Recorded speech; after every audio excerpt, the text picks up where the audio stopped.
Hey, hello there, my beautiful nursing students.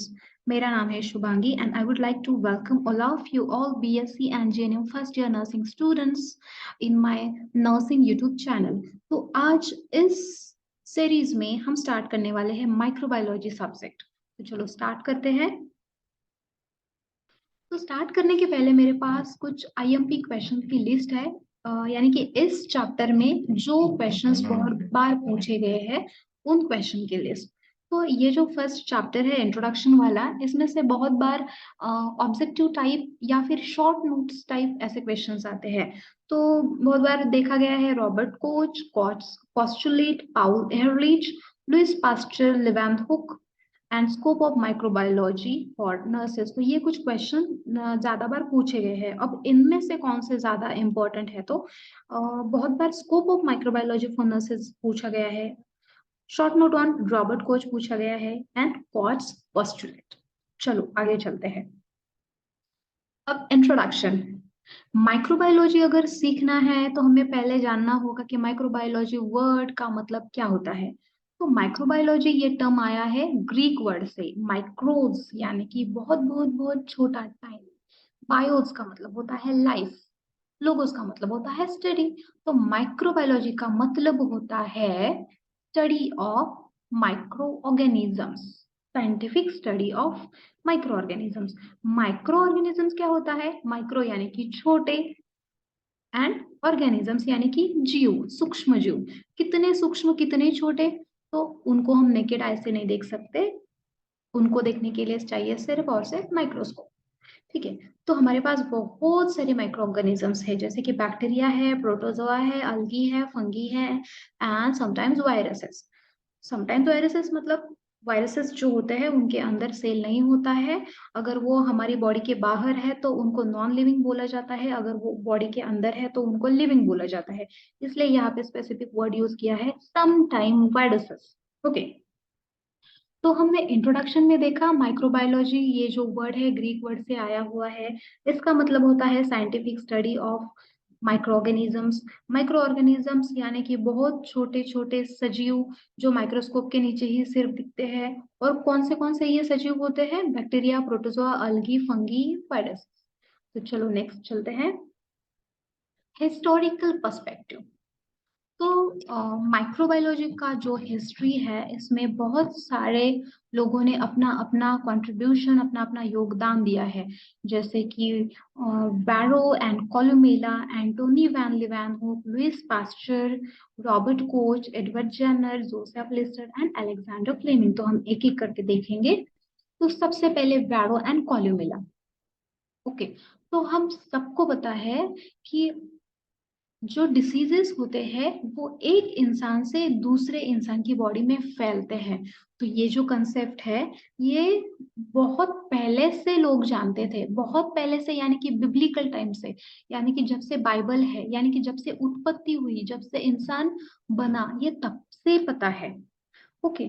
तो सबसे पहले हिस्ट्री में हम देखते हैं वैरो एंड कोलुमेला। तो ये दो लोग हैं, वैरो एंड कोलुमेला। ओके। तो इन्होंने क्या कंसेप्ट बताया कि इनविजिबल, जो दिखाई नहीं देता, बहुत छोटा ऐसा कुछ जानवर होता है, ऐसा कुछ होता है जो हमारी बॉडी में जाने के बाद हमें कुछ ना कुछ डिसीज हो जाता है। तो उन्होंने उस जीव को, उस छोटे से इनविजिबल जीव को नाम दिया एनिमल माइन्यूटा। उसके बाद है एंटोनी वैन लिवेनहुक। तो एंटोनी वैन लिवेनहुक के पहले बस इतना ही कंसेप्ट पता था कि कुछ तो है बहुत छोटा सा, दिखाई भी नहीं देता, जो बॉडी में जाने के बाद डिसीज होता है, और जिसका नाम है एनिमल माइन्यूटा। अब ये जो एंटोनी वैन लिवेनहुक है, इनको क्रेडिट जाता है किस चीज का? तो ये माइक्रो ऑर्गेनिज्म को ऑब्जर्व करने का एंड उसको और ज्यादा डिस्क्राइब करने का, क्योंकि इन्होंने माइक्रोस्कोप बनाया और यही वो इंसान है जिन्होंने फर्स्ट टाइम माइक्रोस्कोप के नीचे माइक्रो ऑर्गेनिज्म को देखा। उन्होंने उसको नाम दिया एनिमल क्यूलेट्स। तो वैरो एंड कोल्यूमिला थे जिन्होंने नाम दिया उनको एनिमल माइन्यूटा। अब एंटोनी वैन लिवेनहुक ने उनको नाम दिया एनिमल क्यूल्स। अब थर्ड पर्सन है जो कि है लुइस पास्चर। इनको बोला जाता है फादर ऑफ मॉडर्न माइक्रोबायोलॉजी। तो इन्होंने इनको मॉडर्न माइक्रोबायोलॉजी के फादर बोला जाता है क्योंकि यही वो टाइम था जब से वो वैक्सीन और बहुत सारी चीजें माइक्रोबायोलॉजी में आगे आने लगी। ओके, तो इन्होंने कुछ वैक्सीन बनाए, डेवलप किए, जैसे कि रेबीज वैक्सीन, एंथ्रेक्स वैक्सीन। फिर इन्होंने बताया कि जो फर्मेंटेशन का प्रोसेस होता है, जैसे कि अल्कोहल, जैसे कि लैक्टिक एसिड फर्मेंटेशन, इसमें ये जो प्रोसेस है, यानी कि दूध का जो दही बनता है, ये जो प्रोसेस है वो होता है कुछ माइक्रो ऑर्गेनिजम्स की वजह से। देन इन्होंने पास्चराइजेशन के बारे में बताया। देन इन्होंने जर्म थ्योरी प्रपोज की। तो जर्म थ्योरी का हम अलग से सेशन लेंगे। तो लुइस पास्चर ने rabies and anthrax vaccine develop किया, फर्मेंटेशन के बारे में बताया, पास्चराइजेशन एंड जर्म थ्योरी उन्होंने प्रपोज की। नेक्स्ट है रॉबर्ट कोच। तो इन्होंने डिस्कवर किया बैसिलस एंथ्रासिस। ये एक पॉजिटिव एजेंट है, यानी कि बैसिलस एंथ्रासिस की वजह से एक डिसीज होता है, कौन सा? एंथ्रैक्स। इन्होंने फाइंड आउट किया कॉलरा विब्रियो को, जिसकी वजह से होता है कॉलरा। इन्होंने फाइंड आउट किया माइकोबैक्टीरियम ट्यूबरक्लोसिस, यानी कि पॉजिटिव एजेंट ऑफ ट्यूबरक्लोसिस। और इन्होंने क्या किया? इन्होंने डेवलप किया solid culture media. Culture media यानी कि वो मीडिया जिसमें हम बैक्टीरियाज को ग्रो कर सकते हैं। अगर उनका स्टडी करना है, उनके ऊपर रिसर्च करना है, तो हमें बैक्टीरिया को ग्रो करना पड़ेगा। तो उनको कहाँ पर ग्रो करेंगे? किसी मीडिया में। तो यहाँ पे उनकी ग्रोथ के लिए जो भी चाहिए होता है, न्यूट्रिशन, इन्वायरमेंट, सारी चीजें लेबोरेटरी में अंडर कंट्रोल कंडीशन वहाँ पे प्रोवाइड की जाती है एंड वहाँ पे बैक्टीरियाज को ग्रो किया जाता है। तो ये जो मीडिया या कल्चर में सॉलिड कल्चर मीडिया का जो कंसेप्ट है, ये इन्होंने दिया था। और इन्होंने क्या किया? बैक्टीरियल स्टेनिंग मेथड के बारे में बताया। तो बैक्टीरियल स्टेनिंग मेथड की वजह से, इसी वजह से हम आज बैक्टीरिया को क्लासिफाई कर सकते हैं, यानी कि ये है ग्राम पॉजिटिव, ये है ग्राम निगेटिव। देन इन्होंने बताया कॉच पोस्टुलेट के बारे में। कॉच पोस्टुलेट क्या है? एक गाइडलाइन है जो बताती है कि जो भी पैथोजन है, यानी कि डिसीज कॉज करने वाला जो भी माइक्रो ऑर्गेनिज्म है, उसका एंड वो जो डिसीज हुआ है, वो दोनों में क्या रिलेशन है। Then Koch phenomena and verification of germ theory. तो जो लुइस पास्चर ने जो जर्म थ्योरी प्रपोज की, उसको रॉबर्ट कोच ने वेरीफाई किया। तो नेक्स्ट है एडवर्ड जेनर।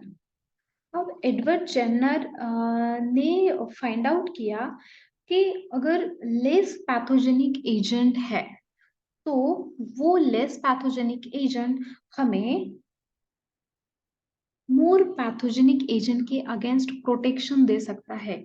पैथोजेनिसिटी यानी कि माइक्रो ऑर्गेनिज्म की कैपेसिटी, कैपेबिलिटी। कौन सी कैपेबिलिटी? हमारी बॉडी में इंफेक्शन क्रिएट करने की कैपेबिलिटी, उसे हम बोलते हैं पैथोजेनिसिटी। तो अगर ऐसा कोई ऑर्गेनिज्म, माइक्रो ऑर्गेनिज्म है जिसकी पैथोजेनिसिटी कम है, तो वो हमें प्रोटेक्शन देगा किसके अगेंस्ट? जिसकी पैथोजेनिसिटी ज्यादा है।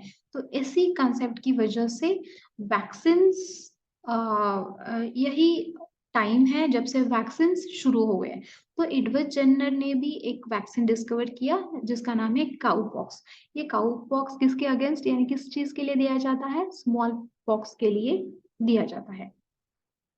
नेक्स्ट है जोसेफ लिस्टर। इनको बोला जाता है फादर ऑफ एंटीसेप्टिक सर्जरी। तो यही वो इंसान है जिन्होंने सर्जरी करते टाइम फर्स्ट टाइम एंटीसेप्टिक का यूज किया। तो इन्होंने कार्बोलिक एसिड का यूज किया था। इनका जो पेशेंट था जिसके ऊपर ये सर्जरी कर रहे थे, उनकी ऊंड पर इन्होंने कार्बोलिक एसिड का यूज किया एज ए एंटीसेप्टिक, और तभी से एंटीसेप्टिक सर्जरी की शुरुआत हुई। एंड लास्ट में है अलेक्जेंडर फ्लेमिंग। तो इन्होंने यही टाइम था जब एंटीबायोटिक्स की शुरुआत हुई। तो इन्होंने डिस्कवर किया कि हमारी बॉडी में एक एंजाइम होता है जिसका नाम है लाइसोजाइम, और ये जो लाइसोजाइम है ये बैक्टीरिया को डिस्ट्रॉय कर सकता है, मार सकता है। और इन्होंने इन्होंने फर्स्ट एंटीबायोटिक डिस्कवर किया जिसका नाम है पेनिसिलिन। और ये पेनिसिलिन इन्होंने कैसे डिस्कवर किया? फ्रॉम द फंगस जिसका नाम है पेनिसिलियम नोटाटम। तो ये था introduction and history of microbiology.